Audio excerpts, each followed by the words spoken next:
Bonjour, bienvenue dans cette nouvelle vidéo. Merci de vous abonner, c'est gratuit.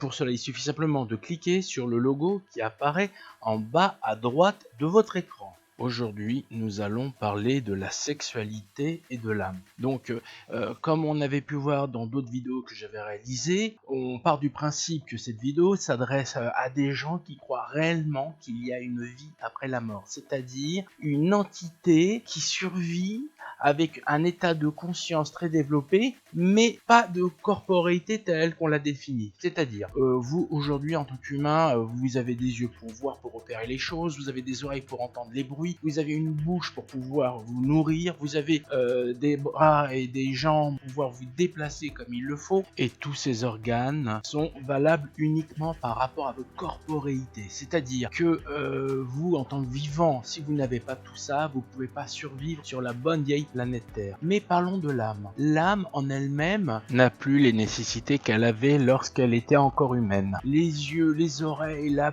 bouche, les muscles, les pieds, les jambes sont nécessaires par rapport à la survie, par rapport au danger. Dans le monde futur, il n'y a pas tout ça. Si nous devions faire une représentation de l'âme, il faudrait voir une sorte de pure énergie, mais une énergie avec une conscience, qui a des capacités de communication et des capacités de perception.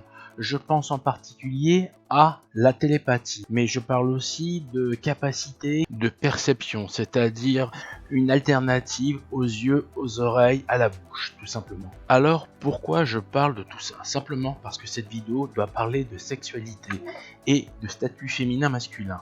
Alors, comme on a dit précédemment, tout ce qui renvoie aux organes de l'être humain sont adaptés au monde dans lequel on vit. C'est-à-dire qu'une âme dans le monde futur n'a pas besoin de tout ça, et encore moins d'organes reproducteurs, qu'ils soient féminins ou masculins. L'âme est neutre. Elle est liée au féminin ou au masculin que si elle est collée à un organe reproducteur qui correspond à son sexe.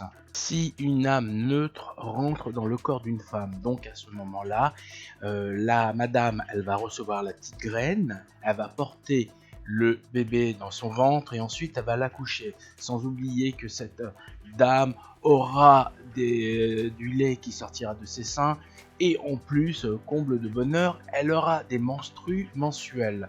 Et tout cela la renvoiera sur son statut féminin, mais l'âme sera toujours neutre. L'homme, lui, ça sera plus facile, lui il donnera la petite graine et à part donner la petite graine, on n'attendra pas grand chose de lui. La sexualité, c'est fondamentalement la notion de se reproduire, sinon on n'aurait pas besoin de masculin, féminin. Et maintenant, j'aimerais parler de la notion de genre, c'est-à-dire une personne se sentira féminine et aura des attitudes, des envies féminines, et par opposition, l'homme, lui aussi, de son statut de masculin, il aura des envies de choses qui sont propres aux hommes.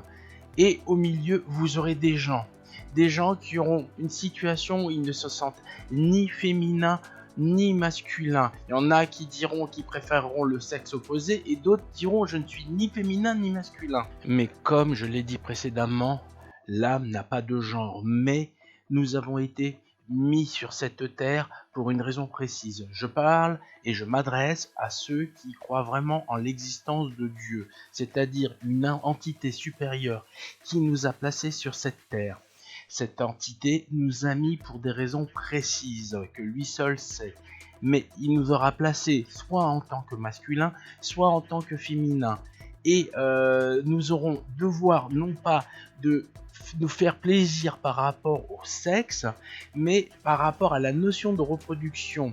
Donc, oui, si une personne choisit d'avoir une vie sexuelle propre à ses envies, elle sera en opposition naturelle de sa capacité physique, c'est-à-dire cette personne qui est une femme aura besoin d'être dans le cadre d'une relation féminin-masculin pour avoir des enfants. Inversement, l'homme aura besoin d'une femme, pareil, pour pouvoir générer un couple qui lui générera des enfants.